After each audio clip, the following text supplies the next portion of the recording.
Hi, everybody. How are you? I hope that you are doing well. And if not, after you watch this video, I hope that it infuses you with some extra light and energy. Yay.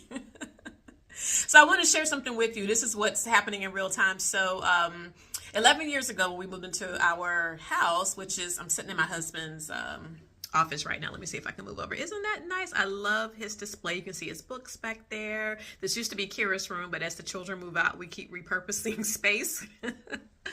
But when we moved, we noticed that in the bathrooms, they did not install any like towel bars. You know how you put your towel on the rack and stuff like that. So we bought like a shower towel rack to hang, and that's where we, hang our towels when we use them or whatever.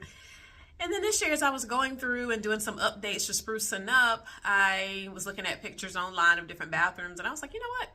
All of these bathrooms have these. Let me just look and let's get some. So after 11 years, y'all, when we wash our hands, we have a towel that's like literally hanging right there so we can dry our hands instead of having to take, for me, 3 steps from my sink to the towel that's hanging by the shower, and for Randy, 5 steps. So why is it, tell me, why is it that every time we wash our hands now, like we are literally both of us about to do a turn to go, and it's like, oh, wait a minute, no, the towel's right here. And so that example, along with our church right now, we're doing a 40-day consecration, and so it's holistic. It's not just food, it's also exercising, making sure we take in enough water, social media breaks, and things of that nature. And I also found that I have some habits. The other morning I got up and went straight to the kitchen to grab a Belvita, and I even opened it, and I was like, wait a minute, girl, what are you doing? You're not eating anything with sugar. So since it was open, I had to put it in a Ziploc and tell Kayla, like, eat this up before it gets stale. But it just showed me that the way that our brains work, like we are so wired, we have so many learned behaviors, things that we do that we don't even have to think about. Is that good or is that bad? In some ways, it can be good. It can be good because you don't have to always exert mental energy on routine tasks. But in the grand scheme of life, how many times does our routine thinking and doing things just because we've always done it this way, because we've done it for 11 years, that we should continue to do it?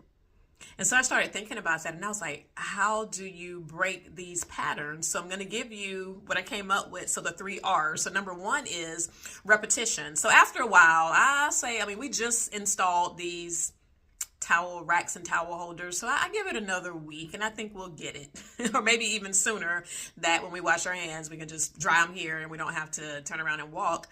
So I think just basic repetition, when you're doing something new, the more that you do it, the more you just get it and you don't have to think about it. But how can you expedite that? So the second R is going to be removal. What if I remove the Belvitas from the pantry? I'm not going to go in there looking for them. What if I remove the towels from the rack where the shower is? So when I wash my hands, I won't even think to go there because there's nothing there. So what are some things that you can remove in your life so they are no longer crutches? So they will prompt you. They'll be triggers for you to change and go to a different thought process. So think about that. And then the third R is reciting. So basically like an affirmation or just a reminder. So recite what it is that you're trying to do. So for me, it might sound silly. I'll be all right with this towel thing. But if I really wanted to expedite the process, what if I got up every morning and said, all right, today you will dry your hands on this towel that's right by the sink. Or good morning, we will not go to the pantry and get something that's like that has sugar, whether it's a Belvita or whatever. But that's the power of reciting, because you're saying out of your mouth what you're thinking in your mind, so that you're putting it out. It makes it more solid. So I always love to share, because I get so many revelations and so many nuggets just in the everyday things in life. And guess what? Most of you do too. But if you're not quiet and if you don't have the space, we get these lessons and we don't really let them sink in. So allow my towel